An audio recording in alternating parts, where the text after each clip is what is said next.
Hakimiyyətin boz kardinalı ilə müxalifətin lideri dövlət çevrilişində ittiham olunur. Biri DTX-da həbsdə saxlanılır, digəri isə ev dustaqlığına buraxılıb öz villasında yaşayır. Dövlətə xəyanət və çevriliş kimi ağır ittihamlarla təqsirləndirilən bu şəxslərə fərqli yanaşmaları, ümumilikdə isə həbsin detalları müxtəlif ehtimalları üz-üzə qoyub. Vaxtilə prezident aparatının rəhbəri, eləcə də Əliyevlər hakimiyyətinin əsas sütunlarından biri olan Ramiz Mehdiyev barəsində ev dustaqlığı həbs qəti imkan tədbiri seçiləndə hakimiyyət mediası yazırdı ki, güya sui-qəsd planına dair məlumatı Rusiya prezidenti özü İlham Əliyevə ötürüb.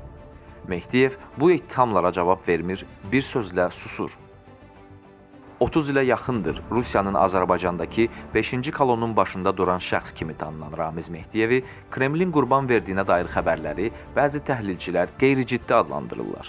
AXCP sədrinin müavini Seymur Həzi deyir ki, indiyə qədər Rusiyanın adamı kimi tanınan Mehdiyevi Putin Azərbaycan prezidentinə satırsa, o zaman elə Putinə ən yaxın adam İlham Əliyevin özüdür.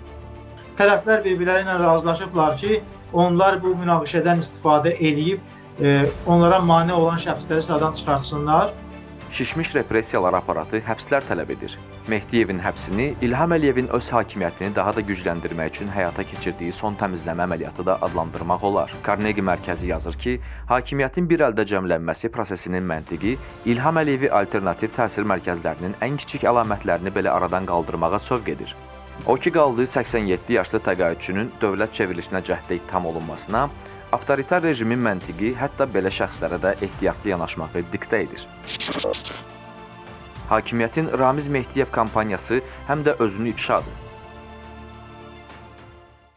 Fərhadın adamıdır, konkret bu günləri qüdrəti bu siyahı Fərhadın siyasıdır. Bu Əlin Sağın siyasıdır, bu Kəmaləddin bu Ramizdir, bu İlhamlıqdır, bu Beyirman. Xatırlayırsınızsa, Gülər Əhmədova qalmaqalı təsdiq etdi ki, Azərbaycan parlamenti seçki əsasında yox, Ramiz Mehdiyevin hazırladığı siyahıya uyğun formalaşırdı. Digər tərəfdən isə bütün icra başçıları prezident aparatının rəhbəri kimi ona tabe idilər. Belə olan halda ortaya cavabsız suallar çıxır. Ölkəni indiyə qədər Kreml idarə edib, son 24 ildə hakimiyyətin həm qanunverici orqanını formalaşdıran, həm də yerli icra edici orqanını təmsil edən şəxslər dolayısıyla Kremlin maraqlarının təmsilçiləri olublar. Amerikada yaşayan jurnalist Ələkbər Raufoğlu isə deyir ki, Azərbaycan hakimiyyəti Ramiz Mehdiyevdən Fəthullah Gülen obrazı yaradır. O, Osman Qızı kanalına verdiyi müsahibədə deyib ki, Gülenlə Erdoğan kimi Əliyevlə Mehdiyev də eyni komandada idilər. Amma Gülen hakimiyyətin içindən şişərək problemə çevrildi və sonradan FETÖ-çü damğası ilə hakimiyyətə qarşı olanlar sıradan çıxarıldılar. İndi Azərbaycanda bunun eynisi müşahidə olunur. Hakimiyyətin Ramiz Mehdiyev kampaniyasının daha bir ziddiyyətli məqamı da var. Milli Azadlıq Hərəkatından başlayaraq anti-Rusiya mövqeyi ilə tanınan bir müxalif siyasətçi məhz Rusiyanın adamı ilə işbirliyində ittiham olunur. Demokratik düşərgədə yer alan Əli Kərimli, avtoritar rejimin ideoloqu və onu ayaqda saxlayan qocaman kommunist Ramiz Mehdiyevlə necə işbirliyində ola bilər? Partiya sədri bu suala həbsindən bir müddət əvvəl Meydan TV-yə müsahibəsində cavab verir. Vaxtilə Heydər Əliyevin qalıb onunla işləmək təklifini qəbul etməmişəmsə, həm də o zaman 28 yaşımda mən dövlət katibiydim. Yəni faktiki Ramiz Mehdiyevin özünə ad qazandırdığı, demək imkanlar, imtiyazlar qazandırdığı, çox böyük sərvətlər qazandırdığı həmin o vəzifəni mən 28 yaşımda könüllü şəkildə əlimin dalı ilə itəliyib o kabinetdən, həmin kabinetdən çıxmış adamam.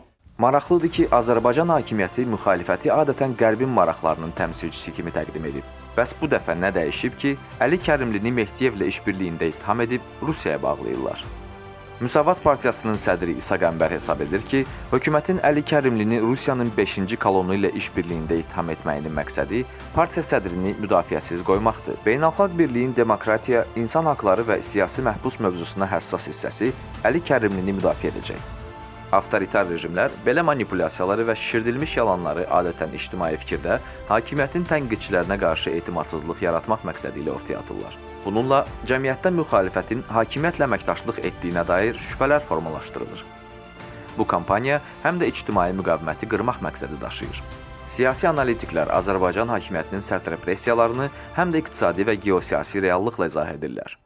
Bir tərəfdən öz coğrafiyasında, eləcə də tərəfdaş olduğu Cənubi Qafqazda təhlükəsizlik və sülhü prioritetə çevirən Avropa İttifaqı üçün Azərbaycan kimi ölkələrdə demokratiya və insan haqları məsələsinin önəmi azalıb. Digər tərəfdən isə ABŞ-da hakimiyyətin başına insan haqlarını önəmsəməyən bir prezidentin gəlməsi, üstəlik İlham Əliyevin onunla yaxşı münasibətdə olması Azərbaycan kimi avtoritar rejimli ölkələrdə siyasi repressiyaları gücləndirməyə fürsət yaradır. 3-cü Respublika platformasının qurucu üzvü Səməd Rəhimli hesab edir ki, İlham Əliyev Tramp administrasiyasının və şəxsən Prezident Trampın özü ilə görüşdən sonra başa düşdü ki, vəziyyət onun xeyrinədir. Hətta Avropa İttifaqı belə onun repressiyalarına tutarlı reaksiya verməyəcək. Səməd Rəhimlinin fikrincə, ənənəvi müxalif qüvvələr arasında Əli Kərimli sərt mövqeyi ilə seçilirdi və məhz buna görə də o hakimiyyətin hədəfinə çevrildi. Mehdiyevlə əməkdaşlığa gəlincə, Səməd Rəhimli hesab edir ki, hakimiyyətin bu şayəni yaymaqda məqsədi Əli Kərimlini nüfuzdan salmaqdır. Ramiz Mehdiyev uzun illər Azərbaycanda siyasi repressiyalara nəzarət edən adam olub və Əli Kərimli bu repressiyaların ən bariz qurbanlarından biridir. Ölkənin ciddi maliyyə böhranına doğru addımladığı bir vaxtda repressiyaların da davam edəcəyi gözlənilir. Çünki hakimiyyət böhran dövründə onun üçün təhlükəyə çevrilə biləcək istənilən tənqidi fikri və aktivliyi indidən məhv edərək ölkəni qapadır və qurduğu sistemi bu şəkildə qorumağa çalışır. Hakimiyyət mediasının qarayaxma gündəmində Müsavat Partiyasının da adı hallanır. İndiyə qədər olan repressiya təcrübəsi bu ehtimalı irəli sürməyə əsas verir ki, növbəti mərhələdə Müsavat Partiyasının da qapısı döyülə bilər.